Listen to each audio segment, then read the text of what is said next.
In this week's Grow, money can be tough to make this year as farmers are trying to figure out what their next move is in the market. Calving season, a challenge with those weather conditions that we've had across the state. Find out what they have in store now as well in your Grow forecast. And the Governor's Ag Conference underway. We have an update, plus more information about a lawsuit and the effects that could have on Nebraska trade. It's all today on NTV's Grow.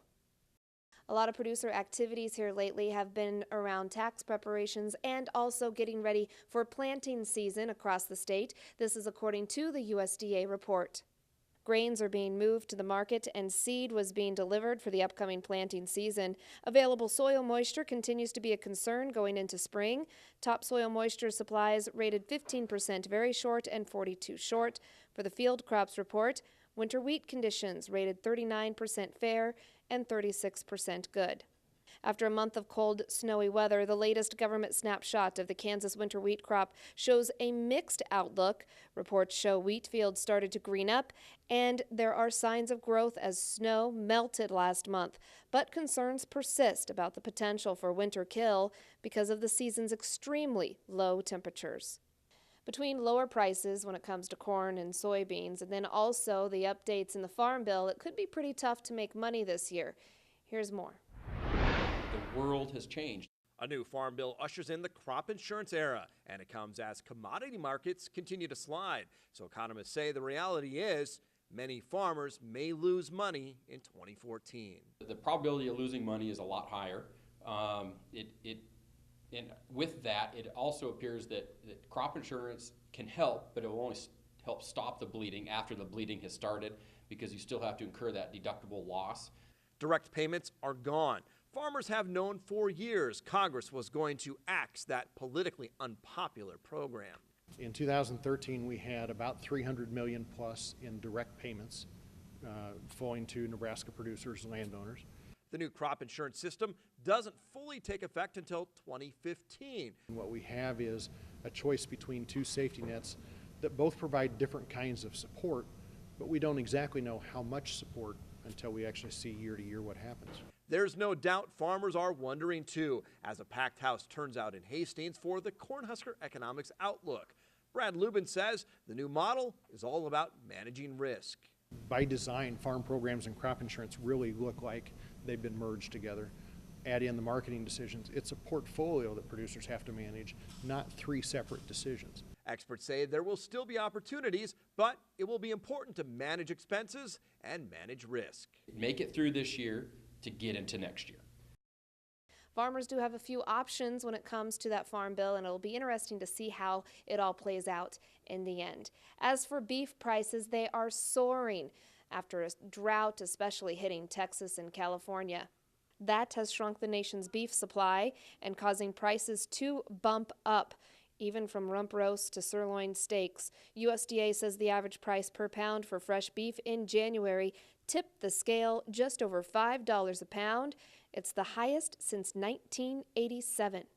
Recent weather conditions has been pretty hard for livestock, especially this time of year. Temperatures came in at 6 to 9 degrees below normal for the month of February, and this created challenges for livestock producers. According to the USDA report, percentage of cows calved since January 1st was 18%. Stock water supplies rated 86% adequate, hay and forage supplies 88% adequate, cattle and calf conditions rated 19% fair and 70% good.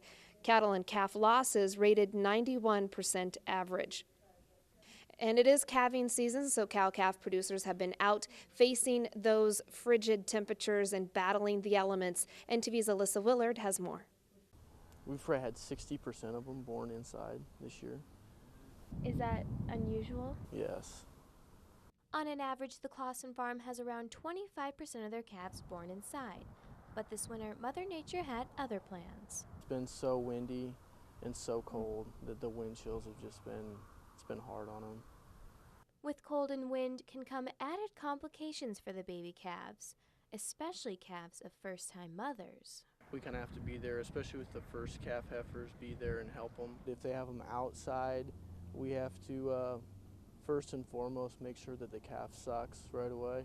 And sometimes we have to make sure their ears don't freeze by either duct tape or put scarves over their heads. Weather hasn't been the only factor complicating things this season.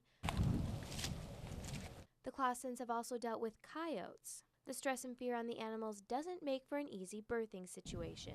We've had a few around, yeah. That was the first time we'd ever seen one actually bothering the cattle. But I think at nighttime they get them stressed because in the mornings you'll come over and the cows are restless and they're all running around and bawling. Harsh weather and other elements of Mother Nature can make for a stressful job, but it's a job these Nebraskans say they're proud to call their own. And of course, we want to hear from you. How is calving season going in your area? You can participate in our poll question. Just go to our website, nebraska.tv. Click on NTV's Grow. You can also fill us in on Facebook and Twitter with what is happening in your operation. And of course, we can't forget a lot of lambs are being born out there this time of year as well. So as for sheep production, the USDA reports sheep and lamb conditions rated 73% good. One goal for several people in the ag industry is to educate the newer generation about what it's like on the farm and understand a little bit more about agriculture. By the end of May, 5,000 Nebraska fourth graders will have taken part in the Ag Sack Lunch program.